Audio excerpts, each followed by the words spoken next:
game. There was 1 second left when you launched that shot. What went through your mind as you took it? I know I just had to shoot it at the last minute. I mean, I didn't want to give them a chance to get the ball, and I went into Mamba mentality. Kobe's here, so that's what I tried to channel. Kobe said that you hadn't completed the job yet. What do you have to say to Kobe now? It's over. The job is over. Mamba mentality. You have to go right here. Shout out Kobe. That's 2 in a row. Shout out Kobe. Madeline Burke, Robin Lundberg, Jason Cable, and that was Arike Ogunbowale. It may be April, but March Madness is still rolling strong. Now, while the men's title has yet to be claimed, Notre Dame women are the story of the weekend, specifically Ogunbowale, who not only hit a dagger to knock off undefeated UConn, but did it again to win the national championship. Has anyone ever had a better weekend of March Madness? I don't think so. Back-to-back, taking out UConn and then winning the championship? Well, you take out UConn on the last-second shot. That's something you remember forever. But to do it in the national championship game, when the title's on the line, that's just legendary. She's a legend now. You have to think back to what Chris Jenkins did for Villanova a couple years ago was legendary, but she did it on back-to-back nights, game winners. She will go down in the history books as one of the most clutch players in all of basketball, men's or women. And the way that shot looked, too. It was such a prayer. She chucked it up and hung in the air for so long. Her and Kobe exchanging tweets afterwards. Mamba mentality. Mamba mentality. I love it. This is a Dear Diary moment. You notice how Kobe compliments other people by complimenting himself? What?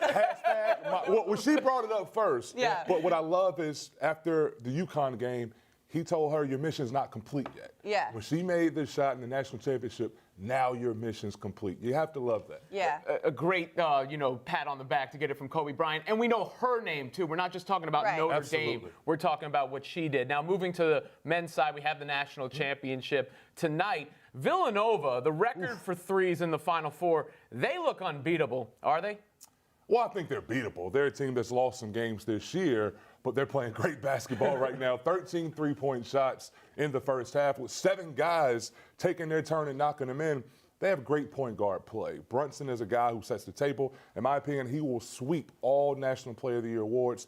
But they have 5 guys around the perimeter. They can spread you out. They share the basketball. They can all knock down the outside shots, but they can also beat you grinding it out.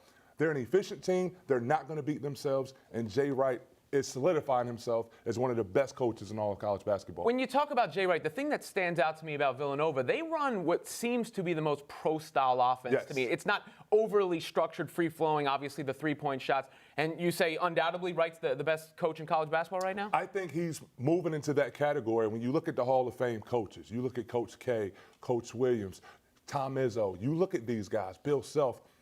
If he wins his second national championship in 3 years, you have to put him in that category. Hall of Fame coach, doing it with older players, which isn't done right now. But he's bringing in guys that fit his system, fit his culture. They play hard, they play together, they're intelligent, and their style offensively is appealing. Again, you look at their front line, Pascal as well as Spellman.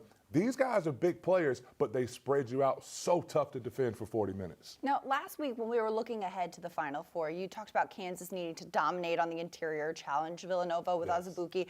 The Jayhawks did not take full advantage of that matchup, but Mo Wagner is a different kind of big. Is he going to need to be the difference maker in this one between these two teams in the championship? I think so, and the difference is when you look at Azubuike, he's a big guy that labors and plays inside. So you have to get him the ball and let him dominate, but then you have to trust he can defend. The difference in those two guys and these teams, when you look at Kansas and now Michigan, Mo Wagner is a big, but he can step on the perimeter. He can move around. He can guard guys on the perimeter, which is going to be vital in this contest when you talk about being able to defend Pascal or Spellman. But he also has to score the basketball as well. 27 points, 15 rebounds in the semifinals. He has to have a big game, control the middle, but maybe more importantly, he has to be able to defend on the other end. Yeah, Azubuike a little bit reminds me of a guy who would have been a lottery pick in the past, but it's difficult for those guys to guard in space nowadays. Does Michigan have the defense to slow down Villanova's offense? Because obviously you're not going to outscore them. Well, Michigan has a top 10 defense in all of college basketball. Their defense is stout. They love to close out to three-point shooters. They've only allowed 18 three-point makes throughout this tournament. Now, Villanova made 13 in the first half and 18 for the game, so that's a tall task. But are they a good defensive team? They're a great defensive team. My concern is, can they score enough points? Even if you stop Villanova a little bit, you know they're going to break out at some point. And when you look back to the semifinals in the first half against Loyola Chicago, The game was close because both teams were great defensively, but no one could break away because they couldn't score consistently on one another. And to beat Villanova, you have to be able to put that ball in the basket because at some point, you know that offense is going to get going.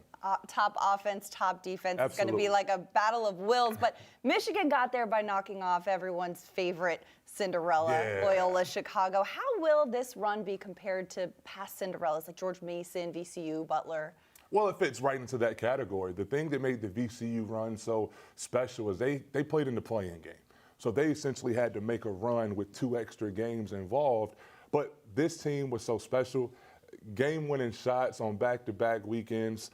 And Sister Jean just fell into our hearts and something that we'll remember forever.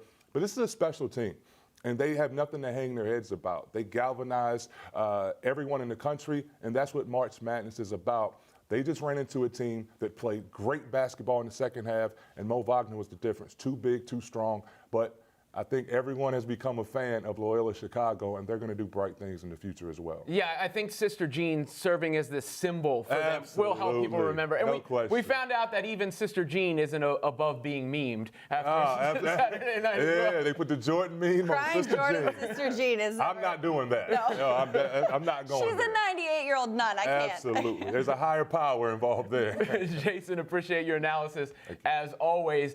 Davidson once had a heck of a run in the NCAA tournament thanks to some guy named Steph Curry. Madeline had a chance to talk with the 2-time MVP about his status as the Warriors are looking to repeat as NBA champs.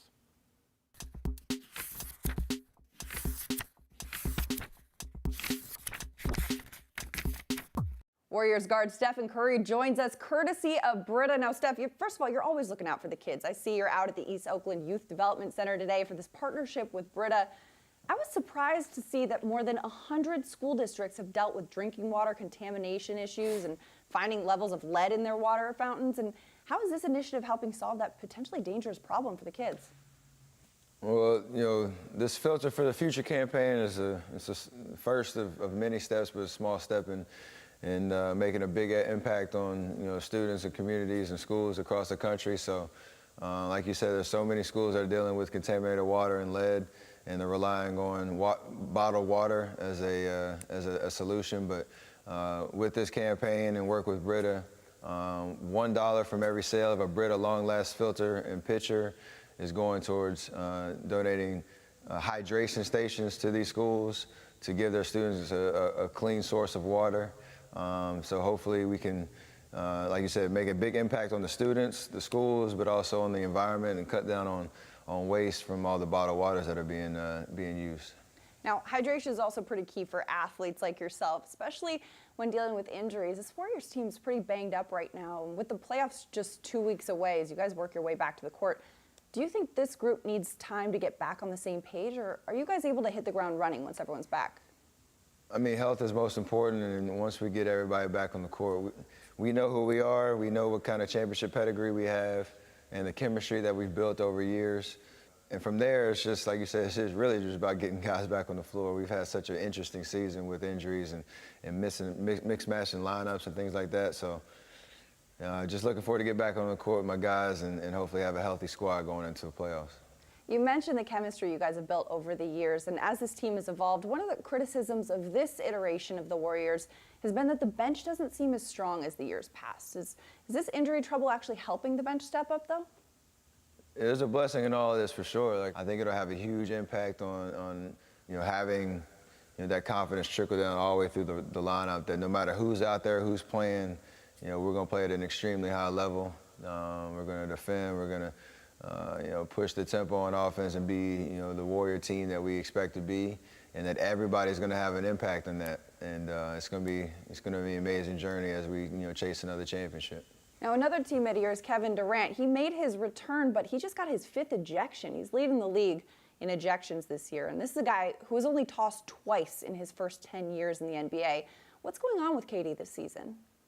Nothing's going on. I mean, it's easy to kind of nitpick on, I guess, 5 ejections, but I think the biggest thing is that he understands who he is. He understands the moment, and for us as a team, Katie included in that, our emotions won't get in the way of our ultimate goal of winning the championship. And Just, I guess, for lack of a better term, we're just going to get it out of our system now. I remember back at the beginning of the season, I was the first one to get ejected throughout the season, so I kind of started the whole trend. But we know what we need to do. We know what kind of composure we need to have.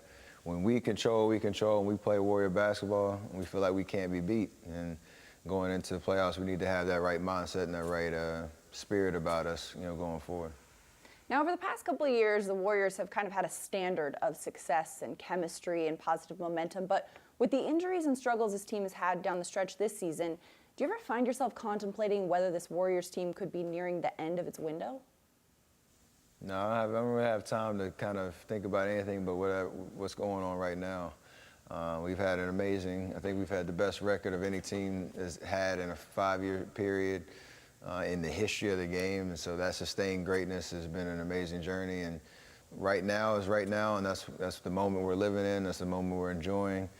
And we'd be doing ourselves a huge disservice if we even thought about what's going to happen in July, August, going into next year. Right now it's about, in June, we envision ourselves holding another trophy. And if we can do that, then everything's going to fall right into place going forward. All right. Well, USA Basketball and the NBA, they recently recommended some updated guidelines for youth basketball. And one of those is no three-pointers until age 12 to encourage kids to shoot from a developmentally appropriate distance. But obviously kids emulate their favorite players. When did you start shooting threes? Probably around that age, actually. My dad had the same kind of mentality of development as I got stronger and bigger.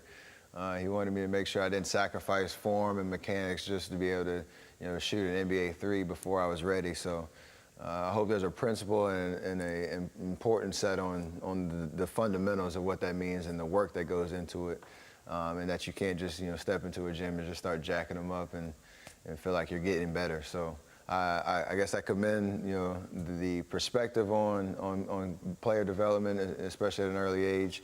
And hopefully that's able to, build, the confidence of those guys that want to be great shooters as they get older.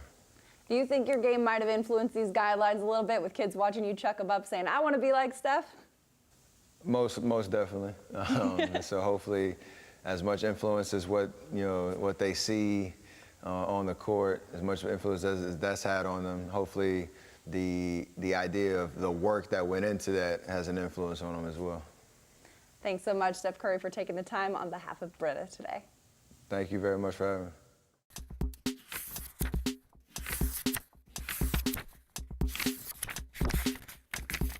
Obviously, Steph Curry and the Warriors are trying to get healthy, and typically it is the time of the year where the top NBA teams are resting to prepare for the playoffs.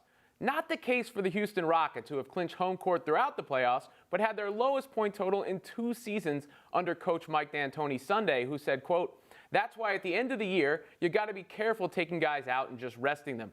Everybody wants to rest.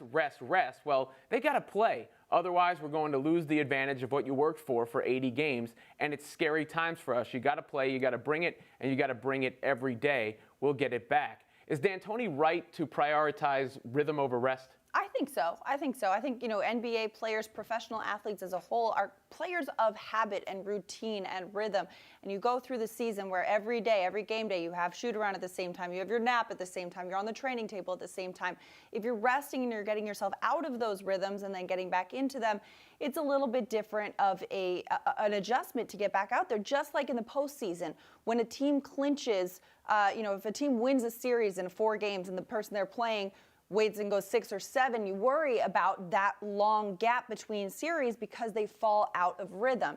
Now, it is important to balance getting rest and being healthy and being fresh, but without sacrificing the ability to just stay on pace and on rhythm throughout the season. See, I go the other way here. I would prioritize rest. I mean, Mike D'Antoni, the critiques of him, some people, laughed at his style. That's been proven to be the other way. We just saw what Villanova did with all the threes, and the analytics movement has sort of validated D'Antoni's style. But some people say he doesn't coach his players enough, and others say he wears them down. And that latter point, of course, would play in here when you got Chris Paul, who deals with nagging knee injuries, when you got Harden, who appeared to wear down last season. Getting into the rhythm, that's what the first round is for. If you're a team like the Rockets that's won that many games, you should be able to capture that in a first-round series without putting your season at risk. So I would be prioritizing the rest over the rhythm. That is fair, though. You do not want to go into the first round out of rhythm because falling 1 or 2 games down early, it could be dangerous. But switching to Major League Baseball, Shohei Ohtani made his MLB debut Sunday against the A's. Ohtani got his first career strikeout on the first batter he faced in his debut. He touched 96 miles per hour on his first pitch of the game, hit 100 in the inning. Not to mention the Angels got the win. So is Ohtani living up to the hype we've seen from the preseason here? I don't know. I mean, it's way too early. When we talk about other sports and we'll have this instant reaction, it's easier in other sports than it is baseball because you can see a basketball player and what they're able to do physically and just be blown away. With a baseball player, it's a little bit more nuanced because it is the fine mechanics that you're looking at. There's a reason that the statistical revolution happened first in baseball because there is such a great sample size of individual events, pitcher versus batter. We've seen guys come up from out of the minor leagues and shut down a major league lineup and then never be heard from again. So it's a good start for Ohtani, and I hope he lives up to the hype, but I'm not willing to say so after just one start in the majors. And like you said, it's not just pitcher versus batter, it's also pitcher versus ballpark. It's also pitcher versus weather elements and different aspects of the game. There's so many things that go into this. While it is impressive, I'm not ready to say, oh, he's the next, greatest thing that ever happened in the game. Though people were impressed by his stuff, the movement on the off-speed stuff, and then, of course, very happy with what I saw. But again, like you said, it's early. The velocity on that fastball. Jon Gruden has already made his presence felt with the Raiders. That was fast as the team released punter Marquette King. Reports say the move was made by Gruden due to personality issues he had with King. Is that a good reason to cut one of the best punters in the game? Absolutely not. I mean, Gruden, there are reports saying that Gruden used this to make an example of Marquette King. He is one of the best guys at his position on the field. And if you're saying, well, I just don't like working with this guy, so I'm going to let him go and maybe sacrifice your play. I mean, look at this. Gruden doesn't want the extra, but his quarterback laying on a car wearing a suit of denim is okay. Look at this. All these people on social media with these questions, because that's the thing. Marquette King is a very entertaining punter off the field. He's got swag. Not a lot of punters in the NFL have any level of swag. I think that if he's going to make an example out of this guy and sacrifice the position, it's not fair. You can't just fire a guy you work with because you don't like him. There's got to be more cause than that. Yeah, and if there's one position that's not going to take away from the rest of the team, it's got to be the punter. Let him have fun. He's on the field for like 2 minutes a game. It has no effect on anyone else. Gruden seems to want to make his mark felt here, and I haven't loved some of his comments, like taking football back to 1998. Yeah. He's making a lot of money. If I were a betting person and I had a ton of money, I'd probably place Gruden's salary on Gruden not working out so well with the Raiders. You got to evolve with the times, and it seems like he's trying to scale it back and can't be in the no fun league out there. All right, one of the highlights of the upcoming UFC 223 was supposed to be the main event with American Tony Ferguson taking on Russian Khabib Nurmagomedov for the lightweight title, but Ferguson had to back out due to a knee injury he suffered in training. So now Max Holloway, the current holder of the featherweight title, will step up a weight class with a week's notice to fight Nurmagomedov. Does this main event lose its appeal? Yeah, I think a little bit. I mean, this is the 4th time it's been canceled. So if you're a hardcore UFC fan who's been looking forward to seeing this fight, you're obviously disappointed to see it happen this quickly. Now, some people just check in for every UFC fight, so Holloway replacing him won't make too much of a difference. But the hardcore committed UFC fan who's been looking forward to this bout to see it canceled once and then canceled again, then how could that not take its toll? Right, and especially, too, I mean, you look at this fight, Holloway going up a weight class. I spoke to Joanna Ejections earlier, and she was saying, this is interesting because guys that are lightweight, they gain some weight in the offseason, so maybe he'll still have to lose some weight to get to this weight class. But I no longer think this is the main event on this ticket. I no longer think this is the highlight of this. I don't know. It definitely loses appeal with a week notice. And it's tough for both guys because one guy just got thrown into the fight, and the other guy's been preparing for someone else in the entire lead up to the fight. Yeah. A little bit of a plot twist here. We're preparing for the NBA playoffs. The stretch run is upon us, as is some other things that are going on. And if you're looking at some of these other things, they might include what's happening on SITV right now, and that would be Malcolm Butler and what he had to say about being benched in the Super Bowl. Here's a taste of that, and you can check out the whole thing by subscribing to SITV. It was times when I was on the sideline, I just wanted to go up and, you know, say to Belichick or Matt Patricia and just say, this how we gonna end this. I grew up in a Patriot system, you know, and I'm a well-mannered guy. You know, I respect my authority, and I just couldn't ask them for something they didn't want to do. I just was doing my job. I was close to going up there and saying what I wanted to say to Matt or Belichick, but I just stayed in my lane and just did my job, man. I really wanted to go ask him, but I didn't.